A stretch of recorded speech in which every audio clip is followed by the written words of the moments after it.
The new Xbox wireless controller launching with the Xbox Series X and Series S isn't so much a next-gen controller as it is an incremental update on the one we already know. It's flush with small tweaks that improve specific elements of the Xbox experience, like recording gameplay, using the D-pad, and grip. There are no big next-gen swings here, no features designed to change the way that we play and interact with games. Just a better controller than the one before. Personally, I'm fine letting Microsoft to continue riffing on its highly comfortable, familiar controller design.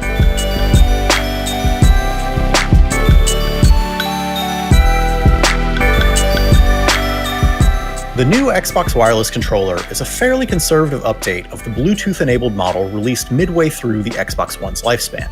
Small but impactful changes are geared toward optimizing the feel of the established design rather than adding new functionality. The black model, which comes packaged with the Series X, looks very similar to the Xbox One controller. Its black matte plastic shell, multicolored face buttons, and analog sticks all look and feel identical to their predecessors. Xbox veterans will have no problem finding the pairing button on top, the battery plate in the back, and the two ports on the bottom, the proprietary port for connecting the Xbox chat pad, and a 3.5mm audio jack for wired headsets.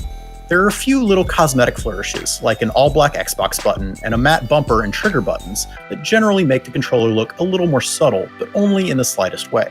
The new controller measures 6x4 by 2.47 inches, that's width, depth, and height, versus the Xbox One controller's 6x4 by 2.56. In other words, it's effectively identical. And weighing in at 287 grams, it's just a hair heavier than the Xbox One model's 279 grams. Both of those weights were measured with two AA batteries inside, by the way. There are three changes from the last Xbox controller to the new model that may impact how you play. The first and most obvious is the new share button in the center of the controller near the menu and view buttons. By default, pressing the button takes a screenshot and holding it starts recording a video clip. You can also swap that functionality using the Accessories app.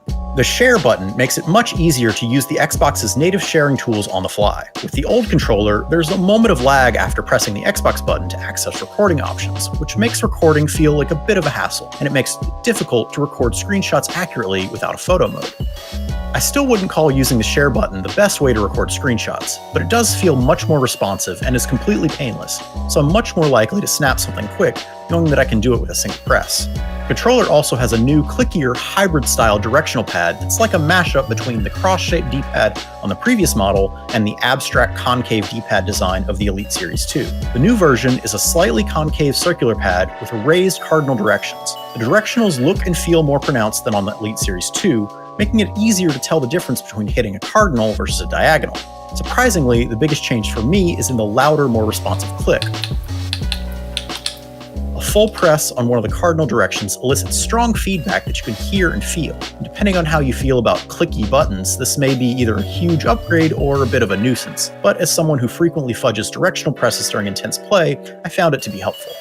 The last and arguably least exciting of the gameplay-focused changes is the addition of textured grips along the controller's side handles and triggers. The mild but highly textured grip keeps the controller from moving in your hands even when they get really sweaty. The trigger grips, on the other hand, are more cosmetic than useful.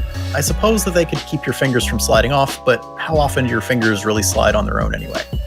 There are also two small changes around the wireless elements of the controller. As with the last controller, this one supports the Xbox wireless pairing protocol used by the Xbox One, as well as Bluetooth for easy pairing with other devices.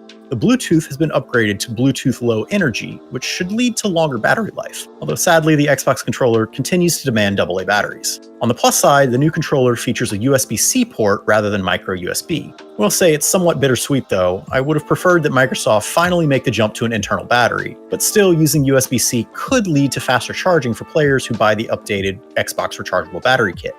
At the very least, you'll spend less time standing by your console fumbling to plug the controller in.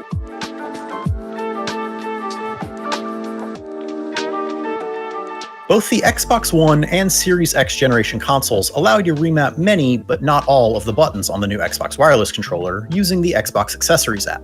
As on the Xbox One, the app gives you a simple, clear interface for moving inputs around on the controller. You can highlight one of the customizable inputs from a menu, or simply hold the button down to highlight it for a change. On the new controller, you can't reconfigure the triggers, the Xbox button, or the menu and view buttons, and the new share button can only be assigned to a recording-related feature.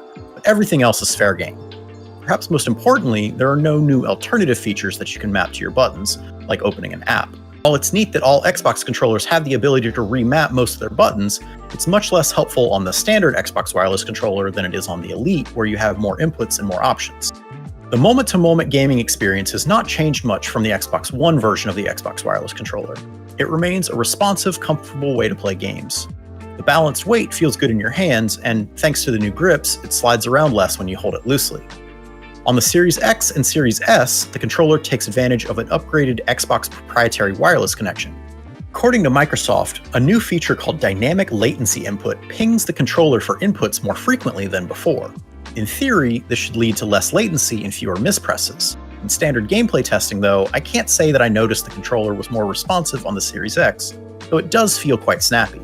Playing the Xbox One version of Ori and the Will of the Wisps, I was able to make precise jumps quickly and didn't lose any inputs. Using the recording features with the share buttons is where you'll see the most noticeable change.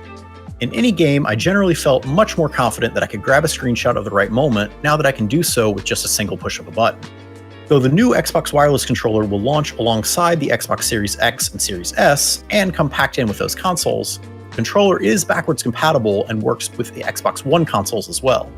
In games like Rainbow Six Siege and Mortal Kombat 11, the gamepad feels just as snappy and responsive as the controllers that were made for that console, and the new controller shines in games where you rely heavily on the D-pad. The new Xbox wireless controller builds on its predecessor with some notable upgrades. It doesn't quite feel like a next-gen controller, but its changes improve it in ways that will resonate with every game you play across Xbox generations.